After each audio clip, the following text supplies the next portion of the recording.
Good morning, Don't Unfriend Me Nation. Matthew Speer from the Don't Unfriend Me Show. Last night, I received a message that I have to watch Bill Maher and his abortion stance. And I've been watching Bill Maher since I was a young kid on Politically Incorrect on ABC, and I saw him canceled. And I've watched him religiously since then. No pun intended for his movie Religulous. I don't agree with everything he says. I don't agree with some of his stances, of course. But I think it's important to listen to the other side. I'm interested. I have not watched this on purpose. I wanted to make sure I waited for everybody here. We'll be right back, and we'll watch it together, and I'll give you my reaction.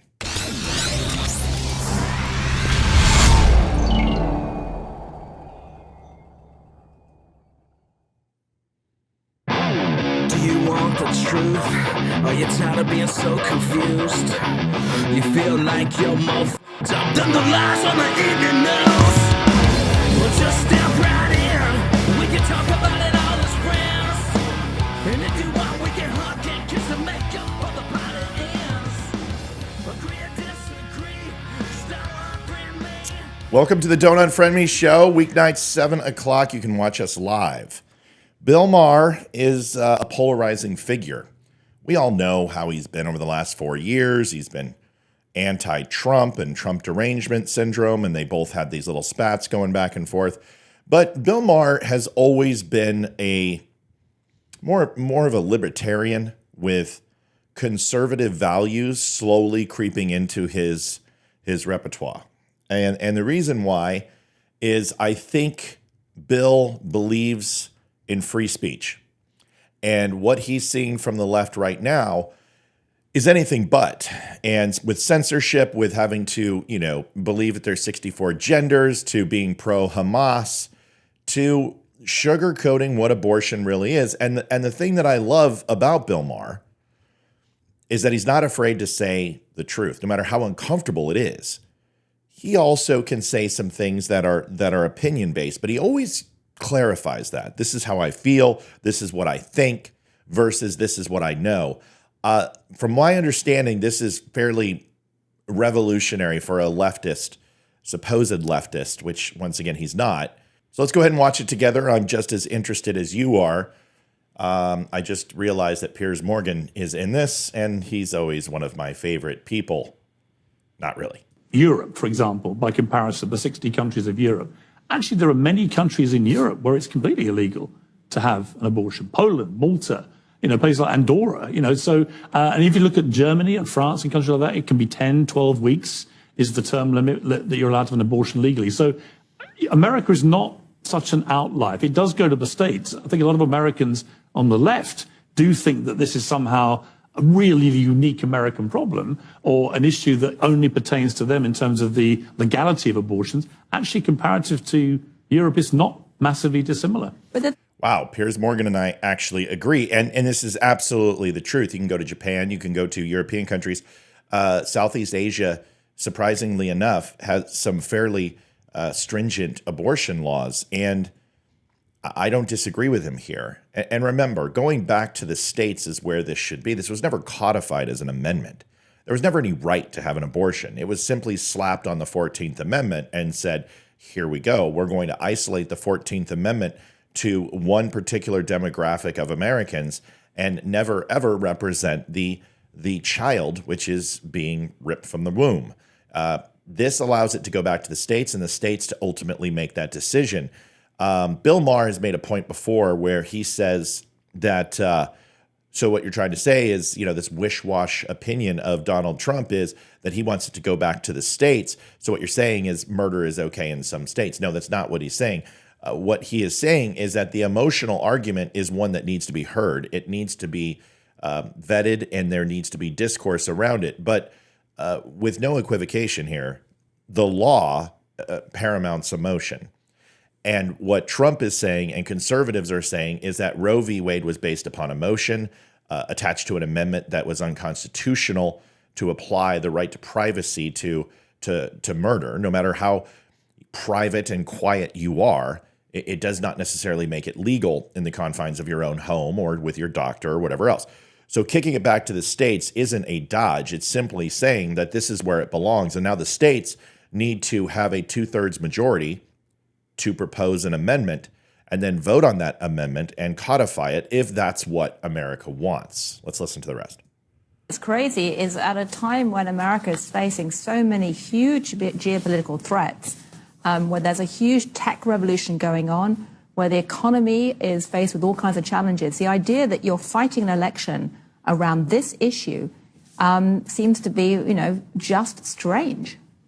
Back to the 19th century. I don't understand. Are you saying that we should put it to bed now and not have an argument about it? I don't think that's her take. Being an English columnist, I'm pretty confident she's a liberal.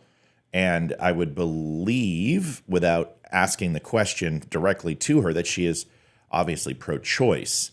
So is it that it really, we just need to go ahead and resign to the fact that it's at the state level now and this is no big deal? Or are you saying that women actually having to have this conversation is what's strange? I think that's what she's trying to say, but it doesn't make much sense. It kind of undercuts your argument for being pro-choice.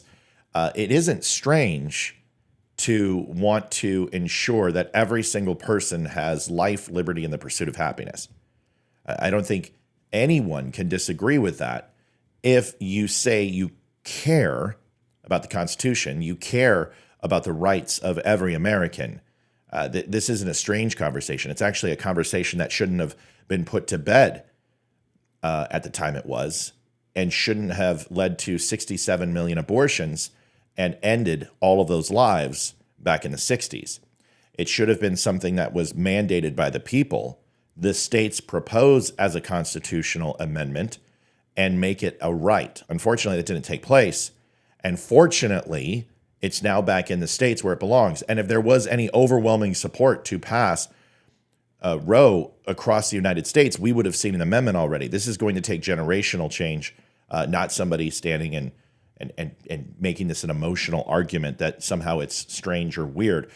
People are going to focus on the topics that mean something to them. I don't think it's necessarily a good thing to trivialize everyone in the United States, because everyone has an opinion on abortion, whether it's I don't have an opinion, whether it's I'm pro-choice or pro-life. And let's be honest, pro-choice is pro-murder in this case.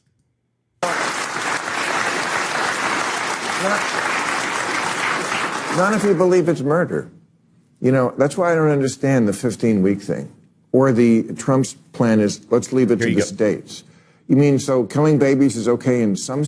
See, this is the thing I was talking about. But it's interesting that he said that. Not if you think it's murder.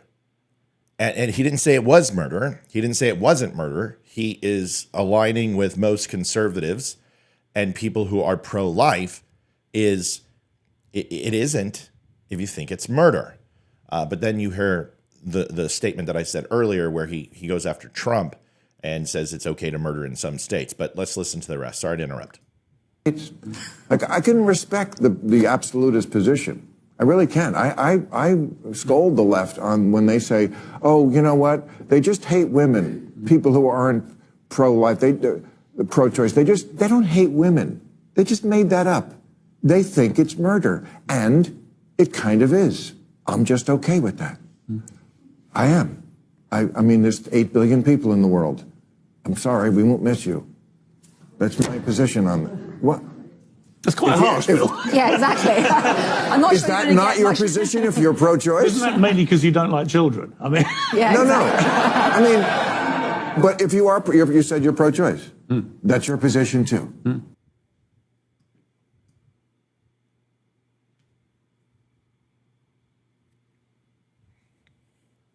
Holy shit. I'm generally speechless. There is so much there. I got to watch that again. I can't. Wow. I got to watch that part again. And you're going to watch it with me. Not if you believe it's murder. That's why I don't understand the 15-week thing. Or the Trump's plan is, let's leave it to the states. You mean, so killing babies is okay in some states? I can respect the absolutist position. I really can. I scold the left on when they say, oh, you know what? They just hate women. People who aren't pro-life, pro-choice. They don't hate women. Okay, so breaking it down, I mean, this statement right here is unbelievably honest and accurate. Not because I agree with it, but because it's never said, right? It's always said and espoused by the left that we just hate women and we want to control their bodies and Stepford wives and all that. When that's the furthest thing from the truth. I don't care if you get a tattoo. I don't care if you get a piercing. I don't care if you get your boobs lopped off. None of that. I don't care about any of those things. And nobody's saying that. We care very little about women and their bodies. What we care about is the life inside. And that is the argument. And the fact that Bill Maher addresses is that it's murder and that we don't care about what a woman does with her body, but we care about the life. You decide to go ahead and say, well, I'm going to do this out of spite because you want to control my body. That is not the argument. The argument is it okay to take a life? Do you have an inherent responsibility to protect that life? And is it murder? That's the question. Everything else is just nuance and pontificating. So for him to address that is super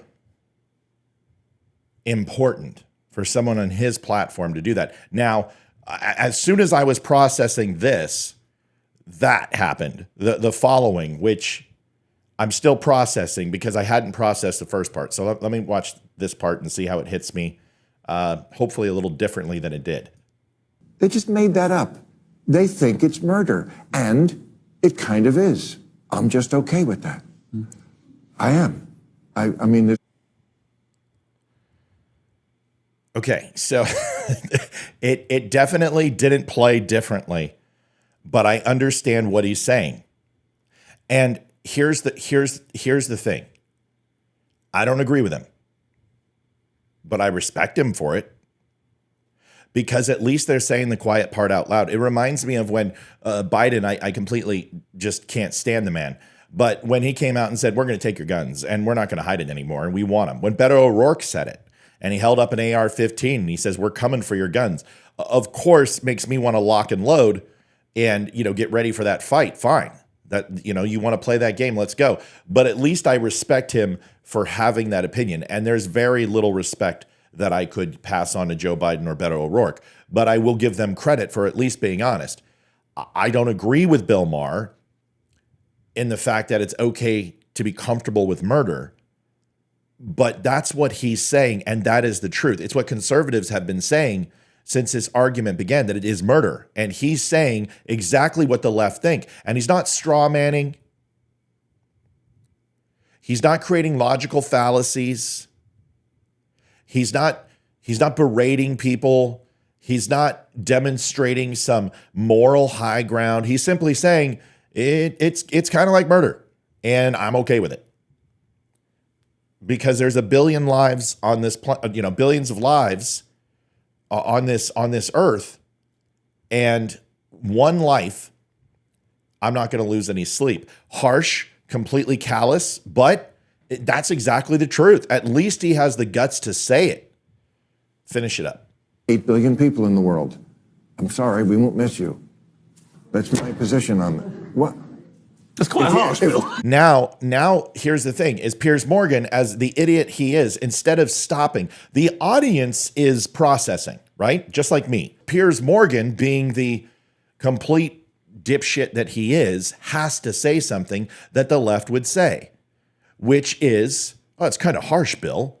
Is it that you don't like children? Just like he just made the comment that you don't like women. So this is what the left does. Instead of taking the moment, they're not upset that Bill Maher thinks this. They're upset that Bill Maher said this. The left are in the audience even are like, oh, I can't believe he said that out loud, because we are all okay with murder. And he just said it. And in the history of late night talk shows or in the halls of Congress or at the water cooler, I don't think I've ever even remotely heard a person who's considered to be on the left, which Bill Maher isn't, but that's what people think, is that he actually said it. And Piers Morgan is upset. Like Piers Morgan is covering, instead of letting it wash over him, instead of having a conversation, because that's where the conversation should take place. Bill Maher just shredded all the window dressing and just said, it's murder, and I'm okay with it, and so's everyone else who's pro-choice. Exactly. I'm not Is sure that not your position if you're pro-choice? Isn't that mainly because you don't like children? I mean, Yeah, No, exactly. no. I mean, but if you are, you said you're pro-choice. That's your position too. That's what my son does when he doesn't have a way to express himself. He, monosyllabic grunts in order to try to convey a message. I got to say this. It's shocking. And the first time I heard it, I didn't like it. And the more I hear it, being 2 times, the more I can say I at least respect what Bill Maher had to say. Because we can sugarcoat it all we want. We can pretend. We can make up all these stories. We can take the moral high ground. We can quote scripture or Thoreau or the latest PhD coming out of scientific medicine. But it comes down to this. Everyone knows it's life. Everyone understands that if they had, cognitive recognition at that stage in life, that they would say, please don't, right? If we had the ability floating in that, embryonic sac and all the fluid and the umbilical cord and, where we were from a position of growth, if we had the ability for speech, if we had the ability to communicate, I think we would do the Joe Biden, don't. Not that it would do any good. I mean, Iran would still launch missiles. But the point is, that is another topic altogether. I think if we had the ability to communicate that, every single life would say, please don't kill me. It's pretty powerful stuff. This one took me longer than I thought. I saw the video. It's like 2 minutes. I'm like, oh, this is not going to be a problem. Wow. Let me know your thoughts. What do you think? I mean, do you agree? Do you disagree? Do you think Bill Maher is crazy? Am I crazy? Open to all interpretations and all opinions. Let me know. Folks, 7 o'clock, we are on live tonight. Thanks for watching the Don't Unfriend Me show. Do me a favor to buy some cool swag, some hats, some coffee, things like that. Go to thedumshow.com. And you can also go to now thedumnews.com, and you can actually read our daily news. It's an amazing blog. Also has the articles in audio format. Go take a listen. Thanks for watching the Don't Unfriend Me show, and I will see you next time. Adjusting transmitter output. This is the Don't Unfriend Me show with your hosts, Matt, Leroy, Amy, Olivia, and Mike. Geopolitics, military analysis, and election coverage. Coming to you live on the Spreely.tv network and all major social media channels at The DUM Show. Honest, direct, unfiltered. We can agree, we can disagree. Just don't unfriend me.